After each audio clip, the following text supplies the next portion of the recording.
Allah Rasul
সমবেত উপস্থিতি, আল্লাহ সুবহানাহু ওয়া তাআলা যে আয়াত কারিমা তেলাওয়াত করেছি সেই আয়াত কারিমার মধ্যে আমাদেরকে আহ্বান করছে যে সুতরাং যেখান থেকে তেলাওয়াত করেছি সেখান থেকে অর্থ যখন তোমরা আমার পথে ফিরে আসবে তখন মাশআরুল হারামের কাছে পৌঁছবে, আল্লাহকে স্মরণ করবে এবং তিনি যেভাবে শিক্ষা দিয়েছেন তিনি সেইভাবে তাকে স্মরণ করবে। যদিও এরপরে আগে তোমরা বিভ্রান্তদের অন্তর্ভুক্ত ছিলে। এটা ছিল আয়াতে কারিমা সোজাসুজি সরল অর্থ। আসুন এই আয়াত থেকে দুইটি কথা আমরা জানার চেষ্টা করি। হজের মধ্যে আমাদেরকে অবস্থান করতে হবে আরাফা। হজের জন্য তিনটি কাজ আবশ্যক যাকে বলা হয় হজ, যেগুলি না হলে আমি দূর বাংলাদেশ থেকে খানে কাবা আরাফাত মিনা মুজদালিফা সব ঘুরে আসবো, ওই তিনটি কাজের যদি একটি কাজও বাদ যায় আমার কি হবে না? হজ আদায় হবে না। তাহলে আসুন হজের আবশ্যকীয় কাজ কয়টি একটু সহযোগিতা করবেন।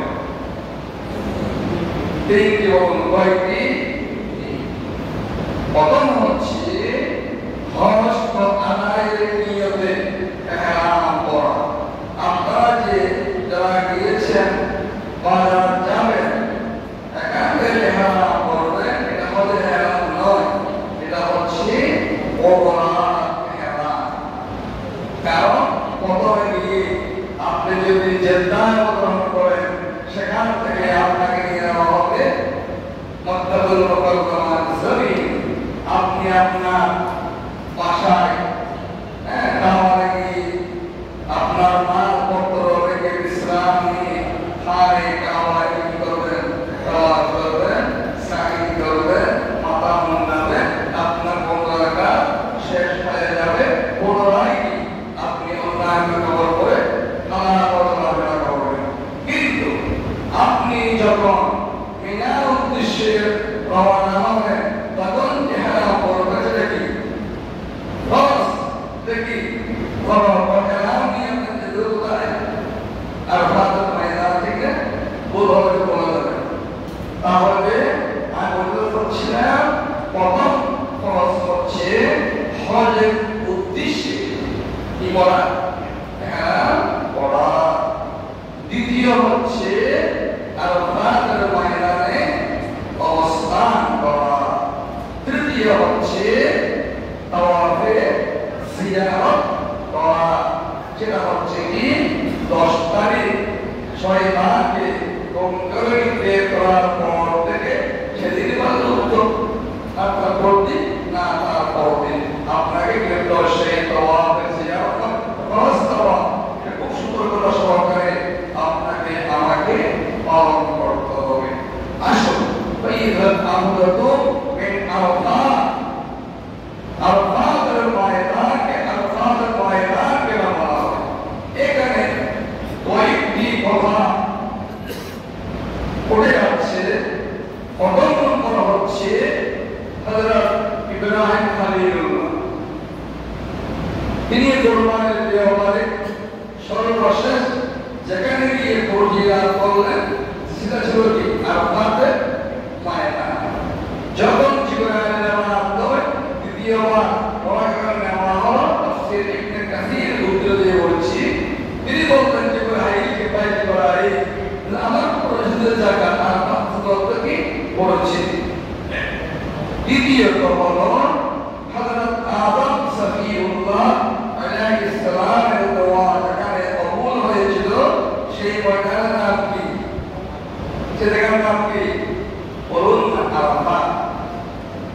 অনেক কান্না করেছেন, যেদিন দোয়া করছেন আকাশের দিকে তাকাইয়ে অনেক মুরব্বী বুজুর্গরা বড় বড় আলেম দোয়া করার সময় দেখেন আকাশের দিকে তাকাইয়ে দোয়া উঁচু করে দিয়ে দোয়া করে সেই মর্যাদা আমাদের নিয়ে কাটার করা পারে। আল্লাহ তাআলা দেখলেন লা ইলাহা ইল্লাল্লাহ, লা ইলাহা ইল্লাল্লাহ, লা ইলাহা ইল্লাল্লাহ, লা ইলাহা ইল্লাল্লাহ মুহাম্মাদুর রাসূলুল্লাহ সাল্লাল্লাহু আলাইহি ওয়াসাল্লাম। আল্লাহ বললেন মাবুদ লা ইলাহা ইল্লাল্লাহ, এটা হলো তাওহীদ। এটার সাথে কারো অংশীদারিত্ব নাই, কোনো মালিকানা নাই, কোনো তুলনা নাই। কিন্তু আপনার নামের সাথে আরেকটি নাম দেখতে পাচ্ছি, মুহাম্মাদুর রাসূলুল্লাহ সাল্লাল্লাহু আলাইহি ওয়াসাল্লাম। এই হচ্ছে সৃষ্টি। অতএব যেই নাম তাওহীদের সাথে সম্পৃক্ত হয়ে স্থান পেয়েছে, ওই নাম কোনো ছোটখাটো নাম নয়। এই নামের মর্যাদা আপনার করে ওই নামের বরকতে আমাকে মাফ করে দিন, বলুন আমিন। আল্লাহ বলেন আদম যদি তো কেন বলো নাই, আরো আগে দোয়া কবুল হয়েছে, বলুন সুবহানাল্লাহ। আরেক বড় সেখানে মা হাওয়া আলাইহিস সালাম আদম আলাইহিস সালামকে পরিচয় করেছিল অনেক দিন পরে। এরপরে আসুন সেখানে আপনার আমার গুনাহগুলো পরিচিতির স্থান, আমরা সেখানে গিয়ে কি করি, আমার গুনাহগুলো সামনে নিয়ে নির্দ্বিধায় আল্লাহর কাছে বলি, আল্লাহ একমাত্র কোনো গুনাহ নাই যে গুনাহ করিনি, আমাকে এই ময়দানে মাফ করে দাও। আমি চেয়েছি ওকে মাফ হয়, আমাকে মাফ করে দাও। আল্লাহ কবুল করেছে।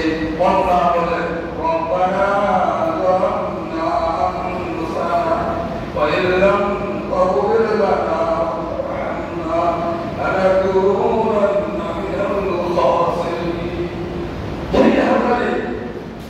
করে করে কান্না করে আল্লাহ বলে বন্দারে তোকে আমি গ্রহণ করে নিয়েছি, তোকে আমি মাফ করে নিয়েছি। এরপরে আসুন আল্লাহ হাবিব জনাবে মুহাম্মদুর রাসূলুল্লাহ সাল্লাল্লাহু আলাইহি ওয়াসাল্লাম এখানে যে কথাটা বলছেন তা হচ্ছে কি, এই জায়গার মধ্যে আল্লাহ সুবহানাহু ওয়া তাআলা দোয়া কবুল করেন। আর এটা হচ্ছে আরাফা। রাসূলুল্লাহ হাদিসে বলেছেন, তিনবার বলেছেন হজ আরাফা, হজ আরাফা, হজ আরাফা। অর্থাৎ আরাফার অবস্থানের নামেই হজ। বলুন সুবহানাল্লাহ। এরপরে আপনি সেখান থেকে ফিরে আসবেন মাশআরিল হারাম। আরাফাতের ময়দান থেকে তিনটা ফরজের মধ্যবর্তী একটা জিনিস হয়ে যাচ্ছে ওয়াজিব।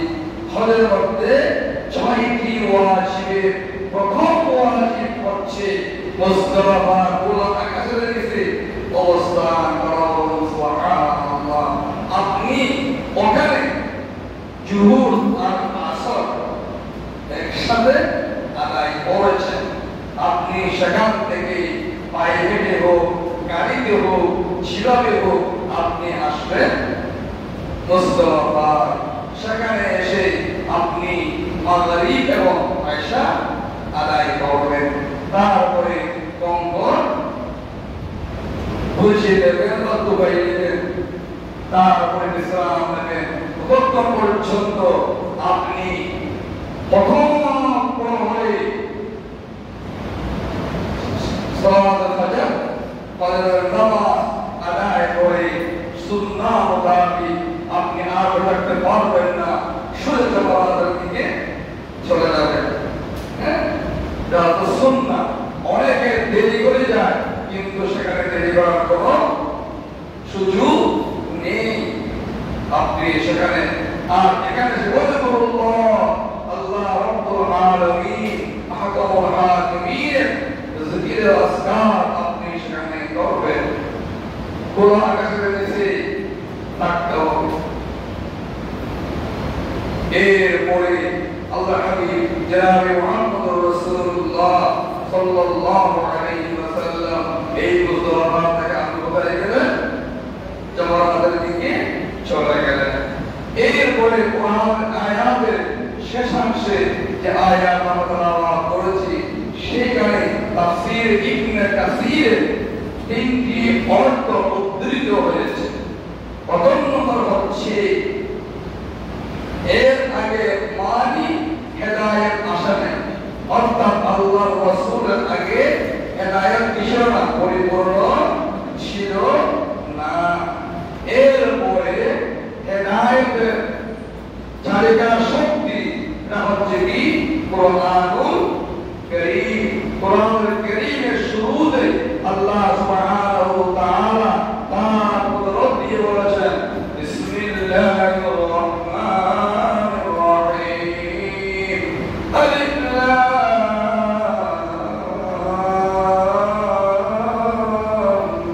মিম যালিকাল কিতাবু লা রাইবা ফীহি হুদাল লিল মুত্তাকিন।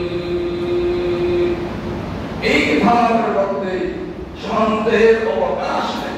সুবহানাল্লাহ। পৃথিবীর মানচিত্রে এই কথা আজ পর্যন্ত কোন লিখক বলতে পারেনি, কোন বক্তা বলতে পারেনি। আমার কথার মধ্যে উচ্চারণ ভঙ্গিতে, কথার ভঙ্গিতে, শব্দ ছড়ানে হাজারো কি আছে, ভুল আছে। আমি যদি মনে করে থাকি আমার সব কথা শুনে আমি বোকার, স্বর্গে বাস করবো, বড় ভালো স্থান নয়, ঠিক না? তাহলে আল্লাহ বলেছেন আমার এই কিতাবের মধ্যে কোনো সত্য নাই। এই কিতাব আলোতে হেদায়েতের পথ দেখায়, মুত্তাকিদেরকে যারা হেদায়েত চায় বলুন সুবহানাল্লাহ। এরপর সর্বশেষ এবং সর্বপ্রথম যে উক্তি তা হচ্ছে নবী আখির জামান সাহেবে আওলাদ সাহেবে মাশার সামনে মাশার ইমামুল আম্বিয়া মুহাম্মদুর রাসূলুল্লাহ উচ্চশতবরী সাল্লাল্লাহু আলাইহি ওয়াসাল্লাম এই জমিনে আগমন করার পূর্বে মানুষের মধ্যে ছিল হানাহানি, মারামারি, কাটাকাটি, হিংসা, বিদ্বেষ, চগলখড়ি, পরনিন্দা, দাম্ভিকতা, অহংকারিতা সব কিছুকে পায়ের তলে কবর রচনা করা হয়েছে একমাত্র মুহাম্মদুর রাসূলুল্লাহ সাল্লাল্লাহু আলাইহি ওয়াসাল্লামের শুভ আগমনের মাধ্যমে। বলুন না সুবহানাল্লাহ। আসুন হাবিবে দু জাহান সরওয়ারে কায়নাত সাল্লাল্লাহু আলাইহি ওয়াসাল্লাম হাদিস থেকে আমরা এর মর্যাদা উজ্জাতে কেরামদের জানার চেষ্টা করি। হাবিবে কিবরিয়া মুহাম্মদুর রাসূলুল্লাহ সাল্লাল্লাহু আলাইহি ওয়াসাল্লাম ইরশাদ করেছেন তোমরা হজ এবং উমরাকে পরপর করো। প্রথমে হজের কথা আছে, হ্যাঁ উমরা করতে পারে, কিন্তু তার গভীরতায় আসছে কি হজ যার উপর খরচ হবে, হজ করতে গেলে কি উমরাও শুধু উমরার মধ্যে কি নাই, হজে নেই। উমরার মধ্যে হজে নাই, হজের মধ্যে উমরা আছে। বলুন না সুবহানাল্লাহ। তাহলে হজের পরে কি করো? উমরা করো। অন্য হাদিসে আছে আগে বলে বলে কি নেই, অসুবিধা নেই, সহজ। কারণ ইব্রাহিম খলিলুল্লাহ দোয়া করেছিলেন, আয় আল্লাহ আমার ঘোষণায় বলতে আমি দোয়া করছি যে তারা যেন ফরজে হজ, নাফলি হজ সব কিছু করতে এখানে আসে। বলুন সুবহানাল্লাহ। তাহলে করলে লাভটা কি? করলে তো করলে রাসূলুল্লাহ বলতেছেন আল হাজ্জু ওয়াল উমরা ফাইন্নাহুমা ইয়ানফিয়ানিল ফাকরা ওয়াল যুনুব। হ্যাঁ পৃথিবীর মানুষ, আপনারা যে মনে করছেন আমি এর আগে জুমায় বছরের প্রধানে আমরা মনে করে থাকি হজ করবো তৈরি সময় হঠাৎ আর কইলে আর মাইকে বউকে বিয়ে দিয়ে না, বউ আনিয়ে না, একটা দিন বলো বাদ দিয়ে না।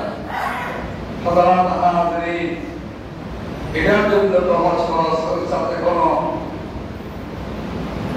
সামঞ্জস্য নেই। আপনি যদি সময় পাওয়ার পরে আপনি করেন নাই, আল্লাহ না করুন, আল্লাহ না করুন, আমাকে আপনাকে আল্লাহ জীব আল্লাহ দিয়ে তলব করলেন, আল্লাহ জিজ্ঞেস করবে বান্দারে তোকে তো শুধু দিয়েছিলাম, বারবার দিয়েছিলাম, তুই কেন করিস? তুই এই হাতে দিবি, তুই বরটাকে তৈরি করতে পেরেছিস, তোর মেয়ে সবগুলোকে বিয়ে হতে পেরেছিস, তোর সন্তানকে গ্রহণ করতে পেরেছিস, তো পারিসনি, তা তুই কেন আমার হুকুম মানলি না, আমার রাসূল তরিকা মানলি না? উত্তর দেওয়ার আছে। তাই রাসূলুল্লাহ বলেছেন আপনার সামর্থ্য কতদূর, কত জমায় বলেছিলাম যে আপনি খানে কাবা অর্থাৎ হজ করতে সেখানে যাওয়া, অবস্থান করা, ফিরে আসা, ওই পরিমাণ টাকা, আর আপনি আপনার অনুপস্থিতিতে আপনার পরিবার পরিজন খেয়ে পড়ে থাকতে পারে এমন যদি অর্থের মালিক আপনি হয়েছেন, আপনি সুস্থ আছেন, শাহবাগ আছেন, মুসলিম আছেন, আজাদ আছেন, আপনি কি করবেন? তাদের জন্য চেষ্টা করবেন, আল্লাহ কবুল করলে চলে যাবেন। আল্লাহ আমাদের সবাইকে কবুল করুন, আমরা বলি আমিন। তাহলে প্রথম পুরস্কার হচ্ছে আপনার অভাব, আর্থিক অসচ্ছলতা আল্লাহ দূর করবেন, আপনার গুনাহগুলো আল্লাহ মাফ করবেন। বলুন না সুবহানাল্লাহ। ওমরা করেছেন, হজ করেছেন, আপনার মহতাজি মোটা ব্যক্তি চলে যাও, বিশ্বাস করুন, বিশ্বাস করুন, ঈমান রাখুন, আপনার গুনাহ ক্ষমা হয়ে যাবে। এরপরে রাসূলুল্লাহ একটু উদাহরণ পেশ করলেন। যারা যে বলেন রাসূলুল্লাহ কথা দিয়ে তো সমাজ আজকে চললে আমরা বিপদে পড়ে যাব, ভাইয়া একটু সজাগ দৃষ্টি দিয়ে শুনুন, ঘরে বাইরে যে জায়গা শুনতেছেন আরে চিন্তা করুন রাসূলুল্লাহ কি উদাহরণ পেশ করলেন। আপনি উদাহরণ জীবনে শুনেছেন? রাসূলুল্লাহ বলেছেন দেখো স্বর্ণ আর রৌপ্য লোভনীয় বস্তু না, জিনিস না, আর এই শূন্য এই চাঁদের উপর জন্য মানুষ অনেক কিছু করে এবং এগুলো সঞ্চয় করে, এগুলো ছাড়া বিয়েও তো হয় না, শোনার ভালো লাগে। আপনার বিশ্ব ব্যাংকে অর্থের মধ্যে এটা আছে, কত জিনিস আছে, এর পরিমাণ কত আর্থিক দ্বারা ঠিক কিনা? তাহলে আসুন, ওখানেও জম আসতে পারে না। আপনার ঘরে আপনার কাপড়, আপনার তাও ছুরি, আপনার স্বর্ণ, আপনার এই সেই উল্লেখযোগ্য হচ্ছে কি স্বর্ণ রূপের মধ্যে কি আছে? মরিচা জম আসে। তাহলে এগুলো কিভাবে পরিষ্কার করবে? আপনি যখন হজ আর উমরা করেছেন, আল্লাহ সুবহানাহু ওয়া তাআলা আপনার গুনাহগুলোকে আপনার জীবন থেকে মাফ করে দিয়ে আপনাকে তার চাইতেও 1000 গুণ বেশি পবিত্র করে দিয়েছেন। বলুন সুবহানাল্লাহ। যদি আপনার নিয়ত হয় আল্লাহর উদ্দেশ্যে, আল্লাহর উদ্দেশ্যে, এরপর আপনার সম্মান আর কি? আল্লাহ হাবিব সাল্লাল্লাহু আলাইহি ওয়াসাল্লাম বলছেন ওয়ালাইসা ইল হাজ্জাতুল মাবরুর, যাকে আল্লাহ পাক হজ্জে মাবরুর বানিয়েছেন।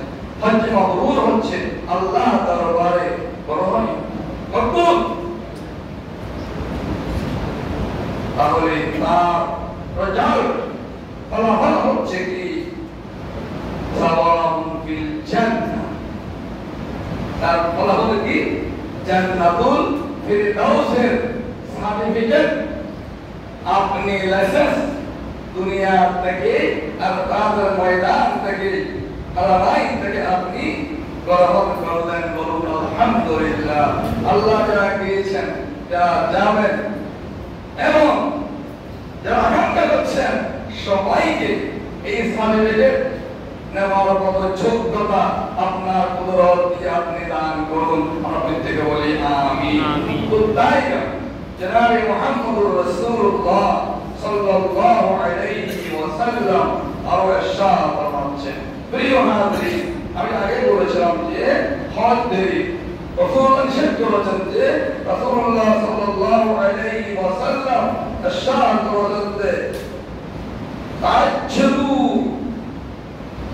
তাহাজ্জুদ করো, তাড়াতাড়ি হজ করো, আর এই হজকে দেরি করা যাবে না।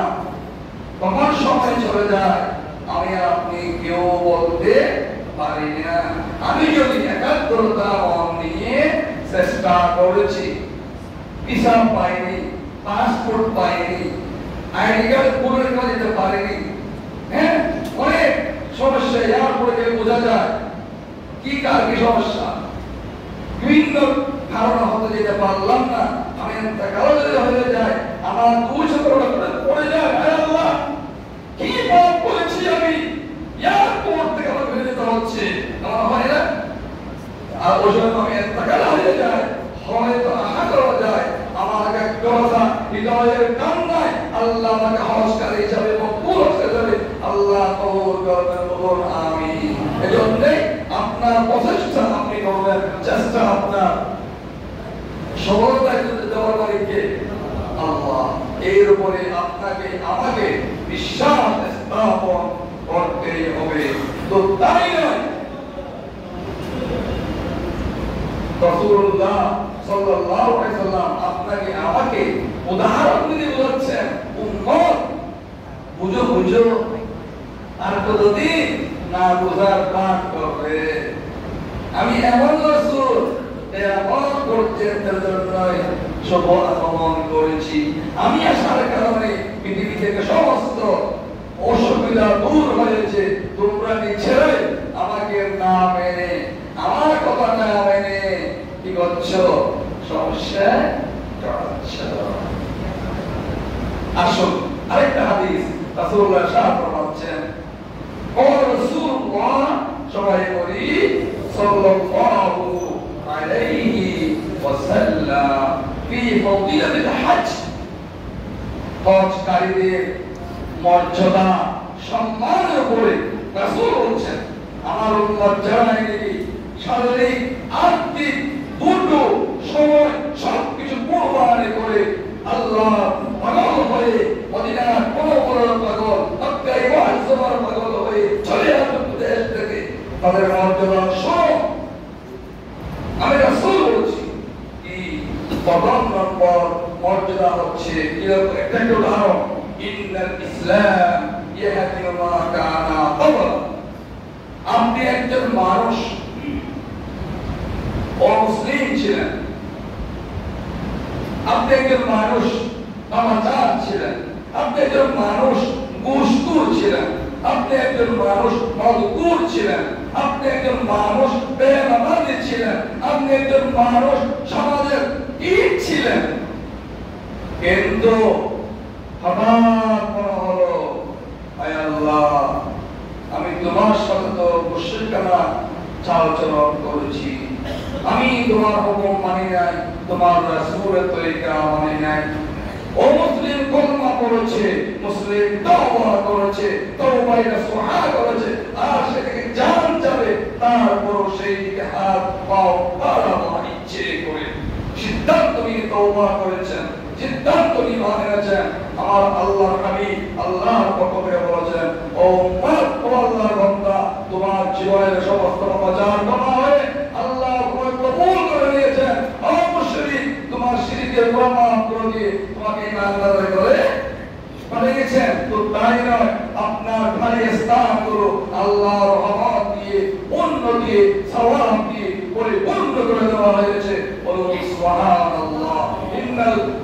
হাসনাতুল সাইয়্যাত, সাইয়্যাত হামা দিয়ে আল্লাহ পাক পরিপূর্ণ করে দেন। এক নাম্বার একটা বলা হচ্ছে, তারপর আপনারা আসবে।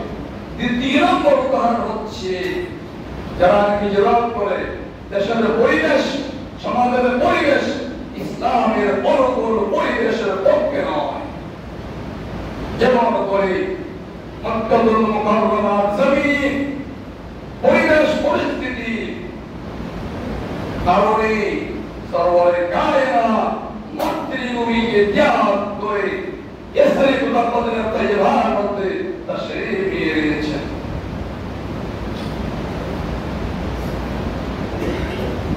ও হিজরতকারী, তোমাদের কিছুই নাই, সব ভুলে গেছো। তোমার মর্যাদা কি জানো? তোমার এই হিজরতের কারণে তুমি একজন মানুষ হিসাবে যা যা পাপ করেছো আল্লাহ তোমার পাপগুলো ক্ষমা করে দিয়েছেন। বলুন সুবহানাল্লাহ। আমি অনেকের নাম বলছি না, যেগুলি আপনার দেশের কাছে পাশে আপনার যাদেরকে নিয়ে গর্ব করে ওই চিল্লাই করে তারা আজকে ইসলাম গ্রহণ করছে।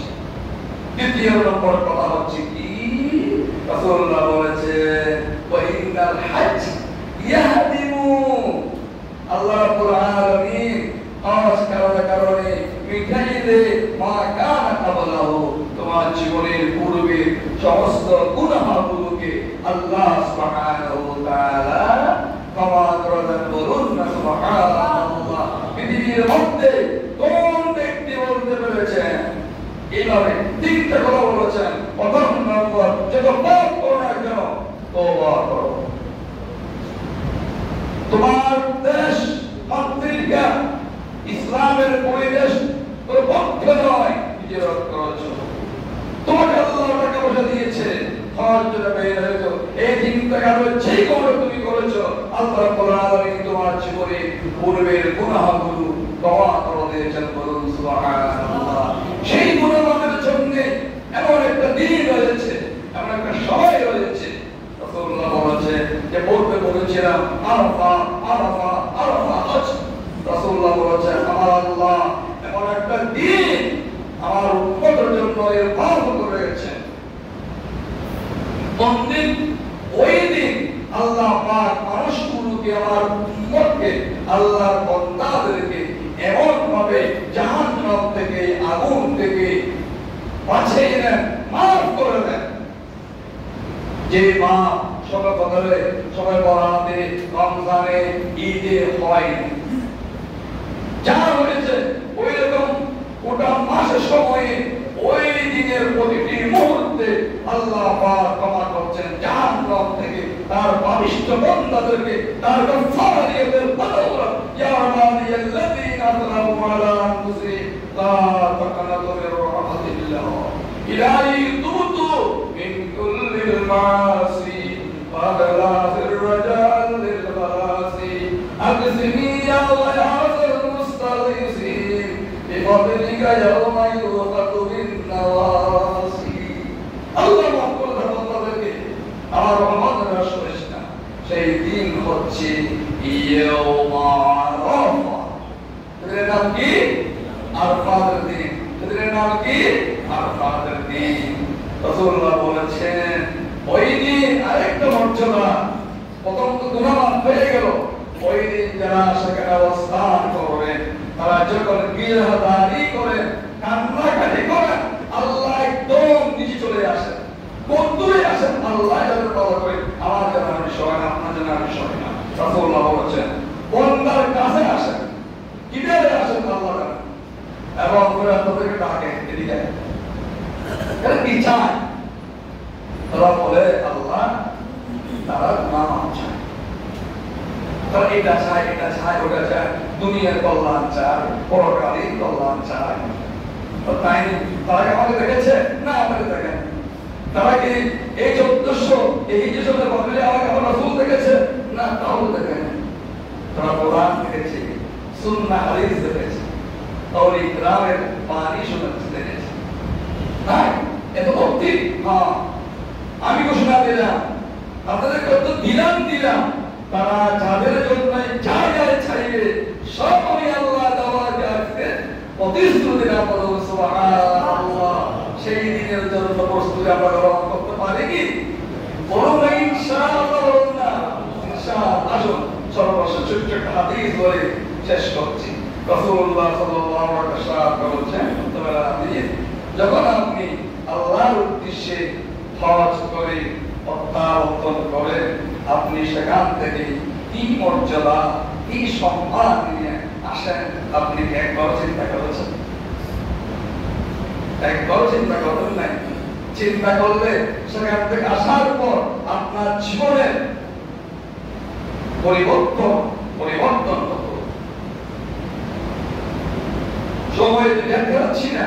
রাসূলুল্লাহ বলেছেন, রাসূলুল্লাহ সবাই বলি সাল্লাল্লাহু আলাইহি ওয়াসাল্লাম, মান হাজ্জা হাযাল বাইত মানে কাবায়ে কাবা। হজ করার পরে নামাজ পড়তে হবে, তাওয়াফ জিয়ারত করতে হবে। এটা আসল, এটা এর মক্কা জায়গা। আর কলম ইয়ারকুজ ওয়া লাম ইয়াবসুর, এমন কোন কাজ করা নাই, অশ্লীলতা করা নাই, শরীয়তের পরিপন্থী কোন কাজ সে ব্যক্তি নরমালি কেউ করে নাই। কষ্ট করতে কষ্ট করেছে। রাজা কায়াউমি ওয়ালাদাতুহু উম্মুহু, ওই নারী আমার উম্মতা, আমার উম্মতের মহিলা, আমার উম্মতের পুরুষ, আমার আল্লাহর বান্দা বান্দানি, তারা প্রত্যাবর্তন করলে যেভাবে আজকে একটি সন্তান অবশ্য হলো তার চেয়ে বেশি পবিত্র হয়ে আল্লাহ তাদেরকে করে প্রত্যাবর্তন করে। আসলে বলুন না সুবহানাল্লাহ। আশা করি আল্লাহ দোয়া করি, মাহবুব আমরা যা হজ করেছি আমাদের তো মাফ করো, আমরা যারা হজ করিনি আমাদেরকে হজের জন্য কবুল করো, বলুন আমিন। যারা করেছি যেতে চাই ইলাহি আনতাল ওয়ালিয়্যু ওয়া নাহনুল ফুকারাউল হাজা, আল্লাহ হচ্ছে দাতা আর আমি ভিক্ষুকের ছেলে ভিক্ষুক, আমার যত পুরুষ ভিক্ষুক।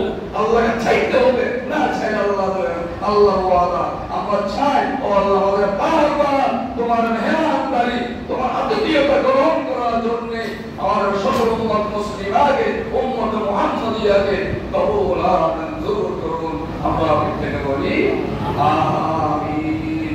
ওয়া